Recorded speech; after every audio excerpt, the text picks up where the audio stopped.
5টা ব্যাংক যে একীভূত হলো, আমরা যতদূর জানি যে তাদেরকে যে 20,000 কোটি টাকা দেওয়া হয়েছে সেটাও ব্যাংক খাত থেকে ধার করে তারপরে তাদেরকে দেওয়া হয়েছে। তো কইয়ের তেলে কই ভাজার কোনো প্রয়োজন না ছিল? না, এটা ঠিক ব্যাংক থেকে না, এটা যেটা আমরা করছি 20,000 কোটি টাকা, এটা হলো আমরা ট্রেজারি বিল দিচ্ছি। হ্যাঁ, ইনডিরেক্টলি, কিন্তু এটা ইম্প্যাক্ট কিন্তু ইসের উপর পড়বে না, ইনফ্লেশনের উপর পড়বে না, না। কারণ ট্রেজারি বিলটা লং টার্ম ট্রেজারি বিল, সেটা আর 12,000 কোটি টাকা আসবে আপনার এই যে ডিপোজিট ইন্স্যুরেন্স থেকে, কিন্তু ওটা কিন্তু ব্যাংকেরই টাকা, ওদেরই টাকা। ওখান থেকে আমরা দিই 32,000 কোটি টাকা ব্যাংকের জন্য। অতএব আমরা তো এটা একটা এখন স্টেট ব্যাংক হিসেবে করছি। এটা এখন আমাদের লোকগুলো 3 বছরের মধ্যে এটা কমপ্লিটলি স্টেক হোল্ডার বা স্ট্র্যাটেজিক হিসেবে ওদেরকে দিয়ে দেবে। এখন এটা মোটামুটি ভালোই করলে অনেক লোক নিতে আসবে, কারণ এটা একটা বড়, এটা কিন্তু এখন সবচেয়ে biggest paid up capital, highest paid up capital অন্য কোনো ব্যাংকের নাই কিন্তু।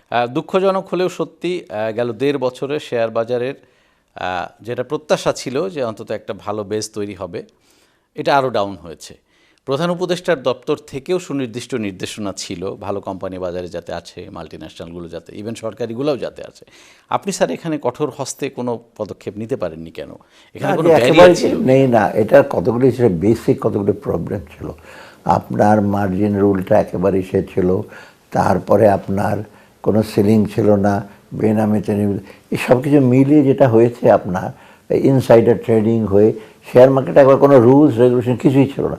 অতএব যে চেয়ারম্যান সিকিউরিটি এক্সচেঞ্জ কমিশন তো কিন্তু প্রথম ইসে করে, আপনি দেখেন না বড় বড় কোম্পানি কতগুলি শেয়ার চট করে হাইকোর্টে চলে যাচ্ছে, অনেক দিন আটকে আছে। এইগুলো তো আমাদের আওতার বাইরে চলে গেছে। কিন্তু এখন কিন্তু শৃঙ্খলা ইন্টারন্যাশনাল নর্মসগুলি আসছে। আর নতুন আইপিওর ব্যাপার হয়েছে, অনেক ওদের সাথে বসেছি আমরা, অনেক কনভিন্স করেছি। ওই যেটা বললাম না, যে যেমন ব্যাংকিং সেক্টর বা অন্য সেক্টর লোকজন এখন আনসার্টেনটি আসুক, পলিটিক্যাল গভর্নমেন্ট আসলে আমরা করবো। আর স্টেট ওন ব্যাংকের আমরা অলরেডি কথা বলেছি, আমি বেশ কয়েকদিন ইউনিলিভারের ব্যাপারে অলরেডি কিন্তু গভর্নমেন্ট 5% শেয়ার ডাউনলোড করবে। আর তবে প্রাইভেট ভালো আইপিও না আসলে কিন্তু শেয়ার মার্কেট, আর সেটা আবার ডিপেন্ড করে ভালো ব্যবসায়ীদের।